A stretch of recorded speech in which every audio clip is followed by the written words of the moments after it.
Eu cumprimento os irmãos com a paz do Senhor, amém? Amém.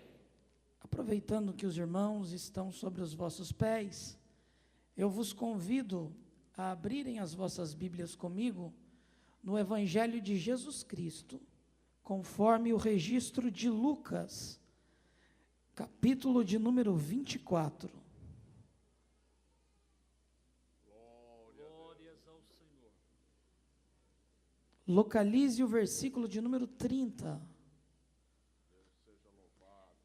Enquanto os irmãos procuram, eu quero expressar a minha alegria, a minha gratidão, primeiramente ao Senhor, a Ele glória eternamente por tudo.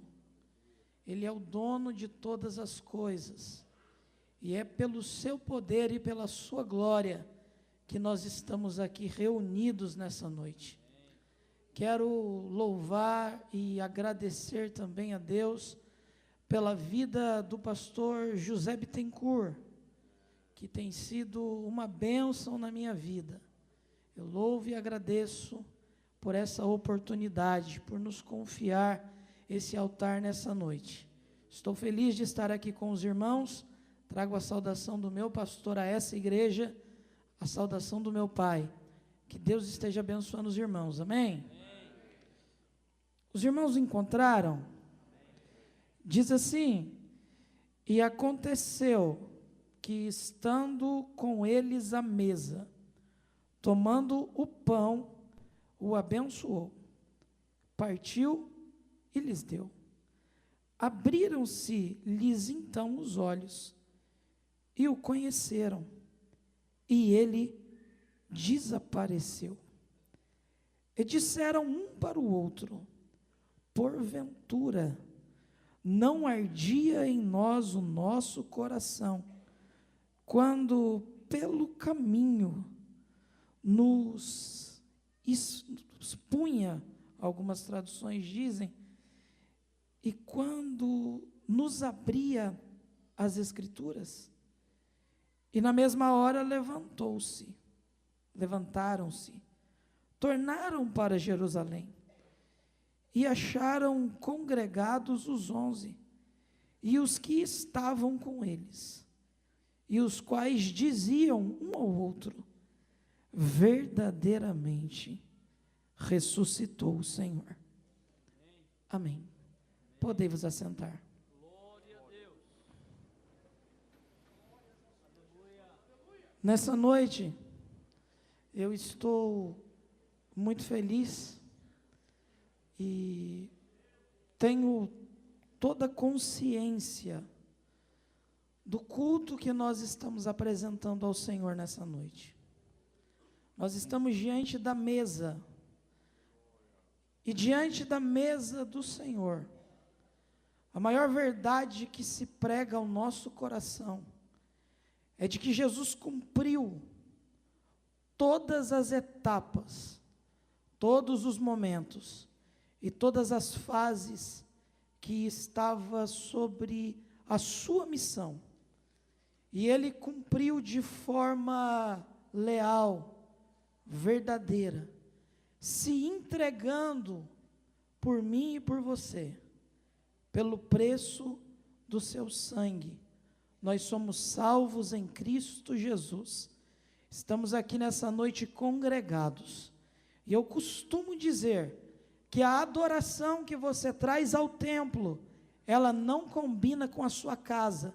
Se você chegou nessa noite motivado pelo seu coração a adorar ao Senhor, eu te convido a adorar, porque não dá para você entregar essa adoração aqui lá na sua casa, não. Se você chegou no templo, adore ao Senhor. Ele está entre nós nessa noite. Nós já sentimos a presença desse Deus. Ele é vivo, Ele é poderoso, Ele é eterno. O nosso coração se alegra quando nós falamos acerca da ressurreição de Jesus. O apóstolo Paulo diz que se a ressurreição de Cristo não fosse uma verdade, nós estávamos sobre uma orientação falsa. A nossa fé seria vã. não haveria produtividade, consistência e eficiência nenhuma na nossa pregação. Mas graças a Deus, que o túmulo está vazio, e a igreja de Jesus está congregada, porque o Cristo está vivo eternamente. O nosso coração se alegra, não existe notícia ou mensagem maior do que essa. Não existe nenhuma notícia que possa superar a notícia do túmulo vazio. Não é o 1000º gol de Edson Arantes do Nascimento, não é. Não é nenhuma notícia apresentada por William Bonner, não. A maior notícia do mundo, ela veio de dentro de um sepulcro que está vazio eternamente, e na sua porta tem uma frase: ele não está aqui, ele já ressuscitou, e ele está dentro dessa igreja nessa noite. E nós, como pentecostais que somos, nós sabemos de uma coisa: Ele é tão vivo que Ele se manifesta no nosso culto. Ele é tão vivo que Ele alegra o nosso culto. Ele é tão vivo que Ele é a razão do nosso culto. Ele é tão vivo que Ele é o sentido do nosso culto. Se Ele não estivesse aqui, eu posso dizer ao coração de alguém: você poderia ter a sua melhor apresentação, a sua melhor motivação, a sua melhor expectativa, mas o seu culto seria insuficiente. Mas o culto com Jesus é diferente. O nosso coração se alegra, ele é inspirado, ele é motivado, porque Jesus é a alegria do culto, Ele é o sentido maior da nossa vida. E quando nós olhamos para o texto que acabamos de ler, nós percebemos uma mensagem gloriosa, dentro das explanações da ressurreição. Os irmãos bem sabem que Jesus, Ele ressuscitou ao 3º dia, mas da sua ressurreição, existem pelo menos 13 momentos que Ele se apresentou a grupos diferentes de pessoas, ou a ou a pequenos grupos, ressuscitado. E dessas 13 revelações de ressurreição, dentro da Bíblia Sagrada, existem 3 momentos que são conhecidos, que é o momento que Jesus se apresenta aos seus discípulos. São momentos em que Ele se apresenta. Em um primeiro momento, Tomé não está presente, depois Tomé está presente, depois Pedro, motivado pela sua desistência, ele diz que quer ir pescar, e o Senhor vai aparecer na praia, e vai alegrar o seu coração, e ele vai perceber que é Jesus, e ele vai regressar, e nesse momento todo, ele vai confessar no seu coração que ele ama Jesus, e Jesus vai expressar a ele que o ama. Nesses momentos distintos da revelação, da ressurreição de Jesus, existe essa perícope, existe esse pequeno momento dentro da ressurreição, conhecido por aqueles que são leitores da Bíblia Sagrada, como o momento em que Jesus aparece para os discípulos que estão indo a caminho de Emaús.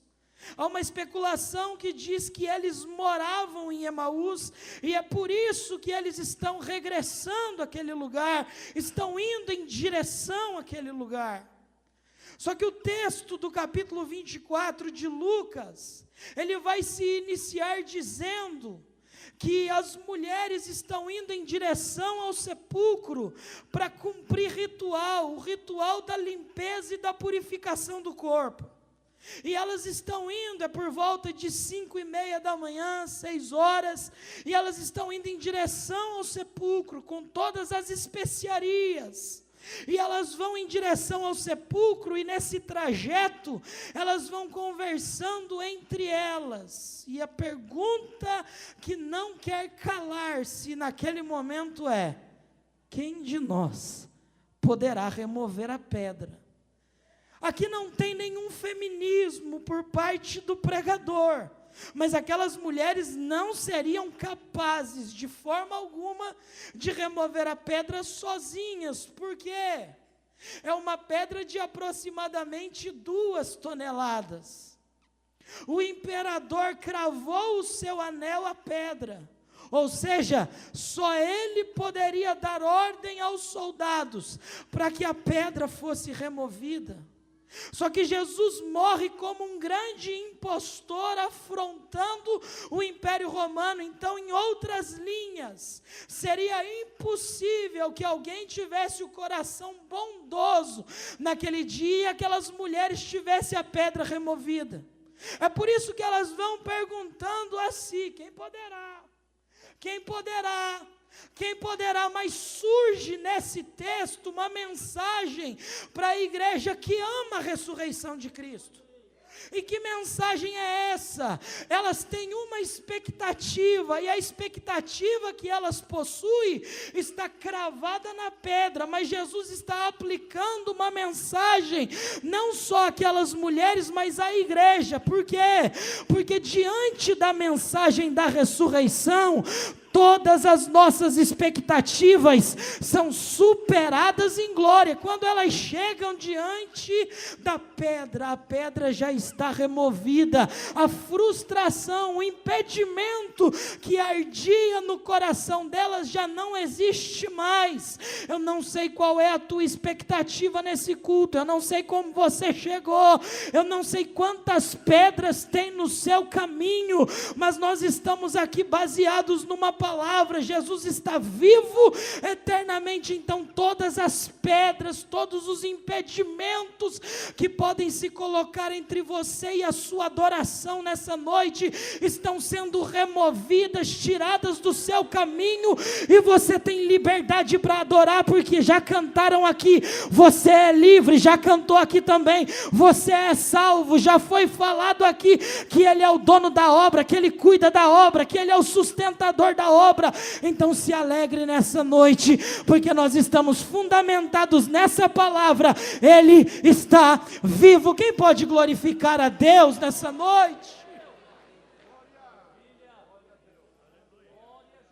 Aleluia. As mulheres encontram a pedra do sepulcro removida. Glória a Deus. E depois que elas encontram aquela pedra removida, irmão, uma coisa é o Carlinho dizer aqui que a pedra está removida, mas pensa a alegria delas de pelo menos chegar e não ter mais a pedra sobre o seu caminho. Aí a Bíblia diz que elas vão fazer a conferência do corpo, e quando elas estão se aproximando cada vez mais do sepulcro, um anjo está sobre aquela pedra, e ele levanta um questionamento àquelas mulheres: por que vocês estão procurando aquele que está vivo entre mortos? Olha a expectativa sendo superada. Elas vão para a purificação, elas vão para ter um contato com o corpo, mas elas não vão encontrar o corpo, e elas estão indo com uma mensagem: ele está morto, a gente vai limpar o corpo. Mas elas vão voltar com outra mensagem: ele está vivo, ele está vivo, ele está vivo, ele está vivo, ele não está lá mais. E é nessa transição, eu preciso correr, irmãos, que a Bíblia Sagrada vai dizer que elas vão se encontrar com os discípulos. Elas vão voltar e vão dar a notícia: a gente foi lá, ele não está lá não. Só que isso aqui empolga a igreja de Cristo, isso aqui alegra o nosso coração. Só que os discípulos, ao receberem aquela mensagem, eles se entristecem. Por quê? Porque agora nós perdemos o nosso mestre, ele morreu, é já o 3º dia, nós não temos nem o corpo dele para celebrar, não temos nem o corpo para fazer referência de que ele era o máximo na nossa vida, perdemos. E é no meio dessa transição, é no meio desse amontoados de acontecimento, que alguns tendem a desistir. Alguns, ouvindo aquilo, passam pela tristeza, pela decepção, e são motivados à desistência. E no meio dessa desistência, tem dois que estão indo em direção a Emaús. Especula-se, como eu já disse, que moravam ali. Mas a minha mente de pregador pentecostal, sem ferir o texto, ela sempre quer ir um pouquinho mais além. E quando nós vamos estudar Emaús, nós descobrimos o porquê esses homens estão indo. Emaús é conhecida tradicionalmente pelas fontes de refrigério. Suas águas eram conhecidas como águas que consolavam. Então aqui nós podemos aplicar que aqueles homens naquele momento, diante de tudo o que estava acontecendo com eles, um homem que apareceu, revolucionou a vida deles, mudou, tinha uma mensagem, a mensagem é que ele ia restaurar o homem que havia caído. Ele é um homem que vem diretamente mudando todas as coisas, curando, pregando, ensinando. Ele está cumprindo a função sacerdotal, profética do ministério do Messias, porém ele morreu às mãos do Império Romano. Então a consciência, o coração, a realidade está atribulada. Por quê? Porque eles tinham a expectativa de que surgiria alguém que primeiramente ia confrontar o Império Romano, e não só confrontá-lo, vencê-lo, até porque ele é o maior império do tempo, mas agora ele morre às mãos do império. Então comece a pensar comigo, como que está o coração dos discípulos, e nem o corpo restou mais, não tem celebração, não tem culto fúnebre. Aí eles estão decididos a ir embora. E eles estão fazendo um caminho de 11 quilômetros para estourar 4 horas. E eles vão conversando, e o texto vai se iniciar dizendo assim: naquele dia, iam 2 deles de caminho a Emaús. Só que a Bíblia vai iniciar o texto, a perícope, o momento, dizendo assim, ó, naquele dia. Que dia? É o 3º dia, o dia da ressurreição, o dia da vitória. Só que os discípulos estão com o Espírito na onde? Na sexta-feira da morte. Então o texto vai começar dizendo assim, ó, naquele dia. Por quê? Porque aquele dia era dia de vitória, e tinha gente que estava lá na sexta-feira. Então Jesus vai encontrar esses que estão atribulados, vai encontrar esses que estão tristes, para mostrar para eles: ei, eu não estou mais na sexta-feira, hoje já é domingo, é o dia da vitória, é o dia da ressurreição. Pastor Bittencourt, sabe que tem gente que está aqui hoje, está vendo a mesa, mas está vivendo com sexta-feira, está na sexta-feira, só que hoje profeticamente é domingo para alguém, é o dia da vitória, é o dia da alegria, é o dia da ressurreição, é o dia em que o túmulo foi, oh glória ao nome de Jesus, vencido, e a igreja de Jesus Cristo comprada e resgatada pelo sangue, aleluia. Ah, Carlinhos, eu quero uma alegria, eu quero um motivo nesse culto. Quer? Olha para essa mesa me ensina que ele venceu a cruz, alguém tinha que subir a ela. Deuteronômio 21:23 dizia que quem subisse seria maldito dos homens, só que ele não se importou com a intitulação que dariam a ele, ele não se importou se seria conhecido como maldito, como pecador, não, ele se colocou no meu lugar e disse assim: eu vou levantar minha igreja, então eu subo na cruz, eu salvo a minha igreja, eu levanto o meu povo na terra. Você é resultado do Calvário, você é resultado da cruz, você é resultado do sangue. Se alegre nessa noite, aleluia. Aí Jesus vai aparecer nesse contexto. Os discípulos estão indo em direção a Emaús.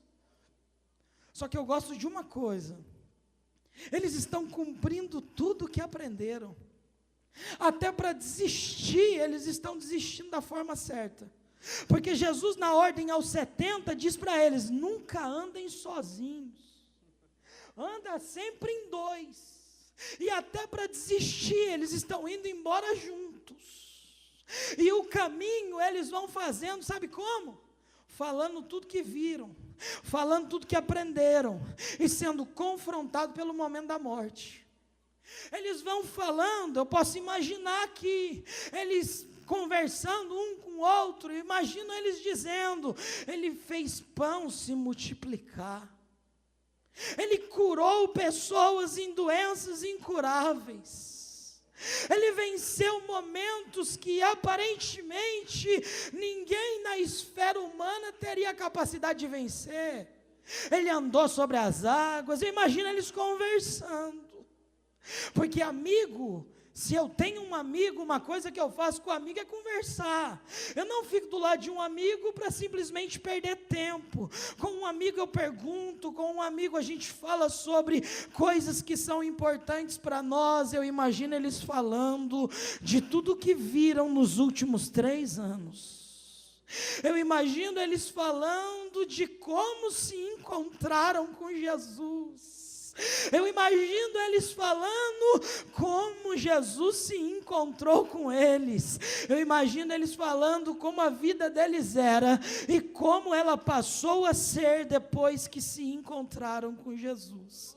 Não é diferente de alguém que está aqui nessa noite, que se você olhar para a sua vida, é como Paulo sempre vai usar na sua carta. Ele é cartesiano, ele vai apresentando uma vida antes e uma vida depois de Jesus. Alguém na classificação do Paulo era desorientado, depois de Jesus passou a ser orientado. Alguém antes de Jesus era perdido, depois de Jesus foi encontrado. Alguém antes de Jesus estava destinado à morte eterna, agora entra a igreja. Depois de Jesus nós temos a bendita esperança da eternidade, onde nós reinaremos com Ele em glória. Quem acredita nessa verdade, glorifica o Deus da glória nessa noite.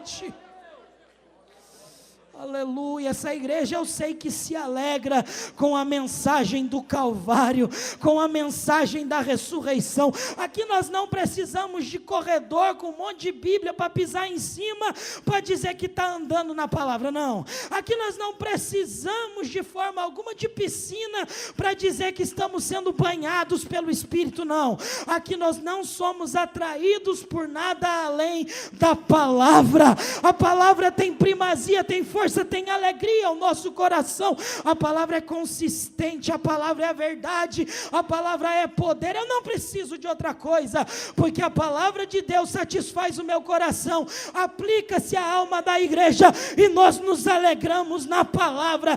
Quem ama a palavra aqui nessa noite, adora o Deus da palavra. Aleluia. Aí eles estão conversando, e Jesus vai se apresentar no meio desse caminho, como um viajante, como um peregrino. Ele vai ser um terceiro viajante, ele vai ser um terceiro integrante. Irmãos, eu vou correr, eu sei do tempo. E a Bíblia vai dizer, e uma coisa que eu gosto em Jesus, pastor Bittencourt, é que a Bíblia vai dizer que ele vai entrar, vai ouvir aquela conversa, mas ele não vai ser entrão, ele é educado.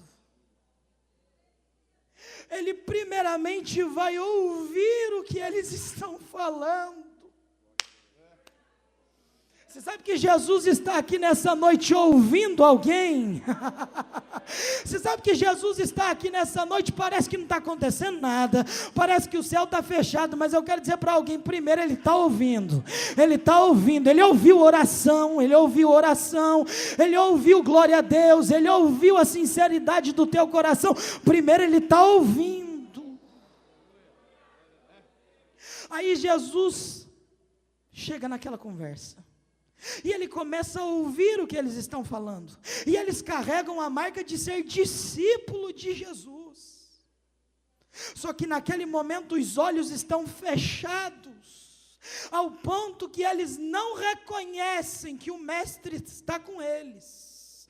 Você sabe que tem gente que está vivendo como crente, fala como crente, dá glória como crente, mas ele não está reconhecendo que Jesus está presente. ele deixa passar desapercebido. Eles estão perdendo uma grande bênção, a bênção da companhia de Jesus. Eles estão caminhando, mas estão sufocados pelo problema. Sexta-feira sufocou a percepção da bênção da companhia.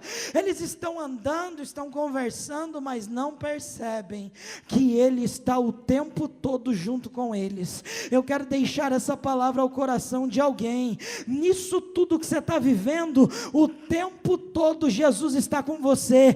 Pode faltar amigo, pode faltar WhatsApp, pode faltar alguém mencionar seu nome no Facebook, pode faltar ligação, mas o tempo todo Jesus está do seu lado. Abre o olho um pouquinho espiritual e perceba que as coisas estão sendo controladas absolutamente pelo controle de Jesus, ainda que pareçam tão tempestuosas, tão difíceis. O tempo todo Ele está contigo, o tempo todo Ele está sendo o seu companheiro nessa rota, nesse trajeto, nesse destino chamado vida.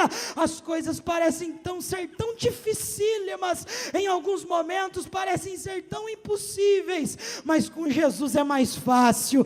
Com Jesus a gente vence. Ele está contigo, Ele está contigo, Ele está contigo, Ele é o Deus da sua casa. Aí Jesus chega, e no momento que Ele chega, a primeira palavra que Ele vai falar, tem tudo a ver com o que Ele ensina. Ele vai olhar para os discípulos e vai perguntar para eles: que palavra vocês estão trocando?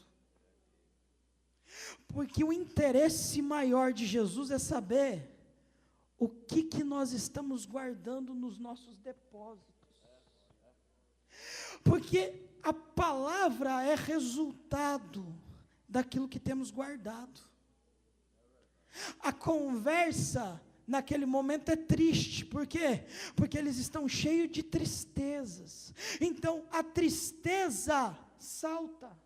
E eles só sabem falar da tristeza, da perda, da sexta-feira. Então, quando Jesus se apresenta, a preocupação de Jesus aos discípulos é o que está preenchendo eles. Ah, Deus, eu preciso dizer isso para alguém aqui nessa noite. Se você for preenchido pela palavra, dificilmente as circunstâncias vão te bloquear. Agora, se você for movido somente pelas emoções e pelas experiências, elas são passageiras, certamente você será vencido pelas dificuldades. Então, o que você preenche o teu coração, determina o que você tem na sua alma. Se você tem palavra, se alegra, porque Ele vai te dar força para vencer todas as fases da sua vida. Eu não estou dizendo que não haverá luta, eu estou dizendo que ainda que haverá, se nós temos a palavra, nós sabemos que Ele é o bom consolo da igreja. Glória ao nome de Jesus. Eu não estou dizendo que não haverá lutas e tempestades. Eu estou dizendo que se nós temos a palavra, nós bem sabemos que Ele faz o seu caminho na tempestade e na tormenta. Glória ao nome de Jesus. Eu quero motivar alguém que está triste nessa noite, não por mim, mas pela palavra, dizendo a você: Ele está contigo. Ele está contigo. Glória a Deus. A Bíblia vai dizer que Jesus se apresenta, pergunta: que palavras são essas que vocês estão trocando? Aí eles vão dizer para Jesus todo o sofrimento. Eles vão relatar a Cristo o sofrimento dele. Eles vão dizer que ele perdeu, que ele morreu, que as autoridades cruelmente o levaram à morte. E ele vai ouvindo. E ele vai ouvindo. Ele está ouvindo. Ele está ouvindo alguém aqui nessa noite. É o Espírito Santo de Deus que está me motivando a dizer isso a alguém. Ele está te ouvindo nessa noite. Glória a Deus. Aí, ouvindo, ele vai então entrar na conversa. Aí a Bíblia vai dizer assim, a partir de Moisés, ele vai expor as Escrituras aos dois. Jesus não vai usar nenhum método psicológico. Jesus não vai usar nenhuma determinação biológica. Jesus não vai usar nenhum tipo de expressão em relação à vida. Ele vai pela palavra. E é pela palavra que o coração dos discípulos será renovada. É pela palavra que o coração dos discípulos naquele momento será motivada de novo. Porque a palavra tem esse poder. Eu posso chegar aqui e distribuir todas as técnicas da hermenêutica, da homilética, distribuir todas as citações. Eu gosto disso, irmão, de todos os teólogos que você ouve e gosta, mas se eu não expor a palavra, é insuficiente, porque é a palavra que aquece o coração, é a palavra que anima a nossa alma a esperar o glorioso dia de Jesus. Aleluia! Seja cheio da palavra de Deus na sua vida. Jesus começa a se apresentar aos discípulos dentro das Escrituras. Ele vai falar de todas as passagens que apresentam o Messias. Mas olha que incrível, ele está falando de si próprio, dentro da palavra. Ele vai aquecer corações pela palavra. Ele não vai usar nenhum tipo de método superficial, não, é palavra. E se apresentando na palavra, eles passam a ouvir ele. E de repente eles são tomados por uma surpresa. Qual?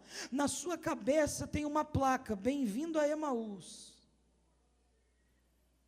E eles vão perceber que aquele caminho que parecia o maior de todos, foi alegre no seu final, com alguém que estava expondo as Escrituras. Aí o coração que estava marcado pela tristeza, agora está sendo motivado, aquecido. Aí quando eles estão chegando próximo a Emaús, eles fazem que vão entrar. E Jesus faz como alguém que vai continuar indo embora. Só que agora, aquele momento e aquele personagem, aquele viajante, ele fala algo que aquece o coração. Então a presença dele é indispensável.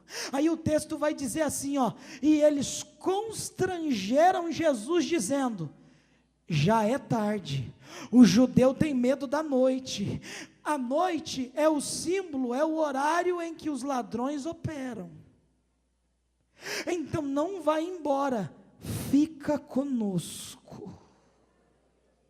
Se tem um convite que Jesus não rejeita, é o convite de entrar dentro de casa.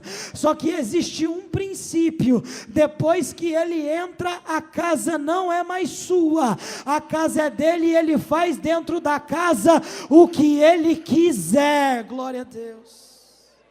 A Bíblia vai dizer que Jesus dialogando, os discípulos têm o coração aquecido, renovado, restaurado.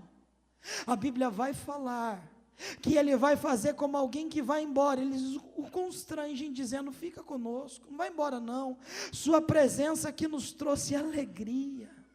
Nós estamos alegres pela sua presença. Será que tem crente aqui que se alegra com a presença de Jesus? Será que tem crente aqui que tem essa mesma percepção de que a presença dele é indispensável? Será que tem crente aqui que se alegra pela presença de Jesus, pelo poder da palavra e pelo controle absoluto de Jesus sobre a sua vida? Se você se alegra pela presença de Deus, diga como os discípulos: não vai embora, fica conosco. Não vai embora, fica conosco, porque eu tenho tenho uma certeza no meu coração. Eu já participei de cultos que a presença de Deus estava. Agora eu já participei de outros que parece que não estava. Foi tão sem graça, foi tão insuficiente. Pode ter uma boa música, alguém dialogando, falando, palestrando muito bem, mas quando a presença de Deus está, é diferente. O coração é aquecido, a alegria na alma. Nessa noite eu sinto a presença dele entre nós. Se alegre pela presença dele. Aí Jesus vai tomar o pão. Vou encerrar, irmãos. Jesus vai tomar o pão em suas mãos. Ele está no centro da mesa, porque só tomava o pão quem estava no centro. E o centro era de responsabilidade do dono da casa. Era ele que apresentava o pão, mas o viajante era tão bom, e o que ele falava era tão, oh glória ao nome de Jesus, poderoso, que ele até recebeu o privilégio de partir o pão. E no momento que ele recebe o pão para partir, aleluia, me deixa pensar agora, Jesus tomando o pão em sua mão, eles começam a dar atenção à maneira que ele toma o pão às mãos. Eles começam a ter atenção ao que ele está fazendo. Aí eu imagino o olho deles espiritual se abrindo, um olhando para o outro e começando a ver a marca da cruz, ver a marca dos cravos. O coração está aquecido. O coração aquecido é um coração que tem fé. O coração aquecido é um coração que agrada a Deus, porque sem fé é impossível agradar. Agora quando se tem fé, se agrada. Quando tem fé, se alegra. Eu imagino eles olhando para o pão caiu, ele desapareceu, porque a minha Bíblia diz que a fé é o firme fundamento das coisas que não se vê, mas se espera. Eles não estavam preparados para a bendita esperança. Então Jesus apareceu e disse: hoje é domingo, é dia de ressurreição, vocês agora estão preparados, ficam aí com a esperança que eu estou indo, daqui a pouco a gente se encontra. Glória ao nome de Jesus.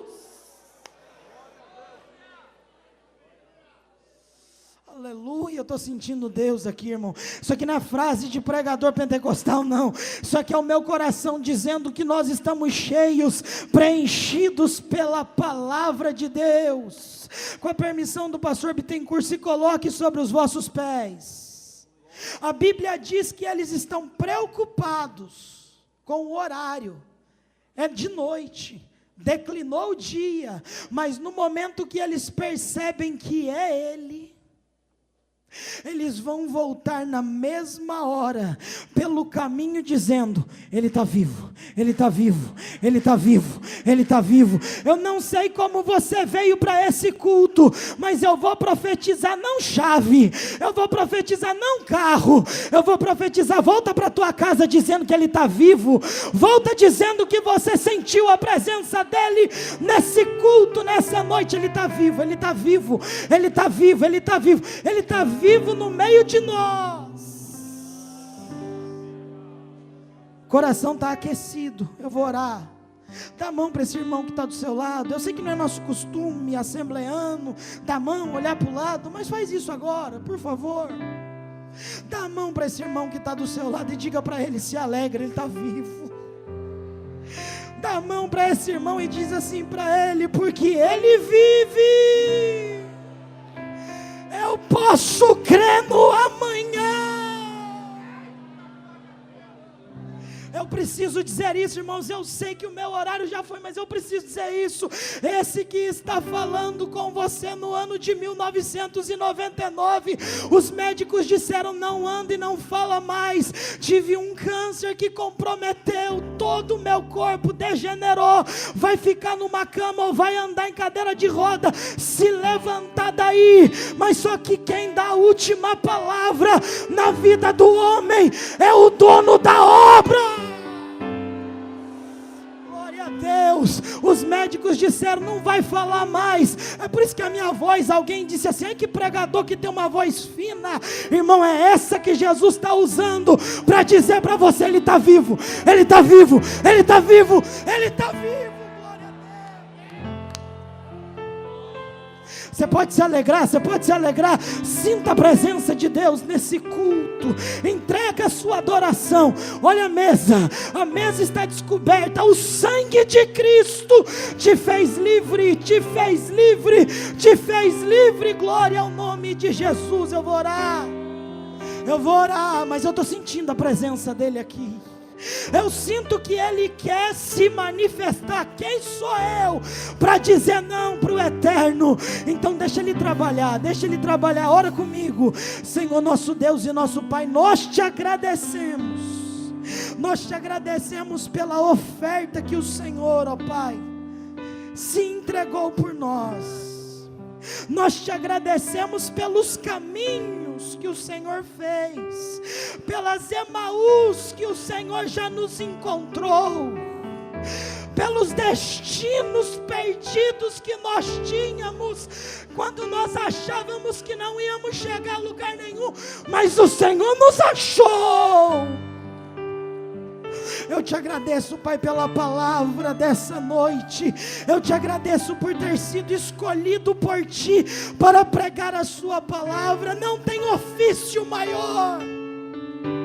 O meu coração se alegra, é minha oferta a Ti. E como gratidão a Ti eu digo glória, obrigado pela cruz. E o meu coração diz alegre, Ele está vivo eternamente. Eu agradeço essa oportunidade. Abraça 2 ou 3 pessoas que estão do seu lado e diga a elas: nós somos mais do que vencedores.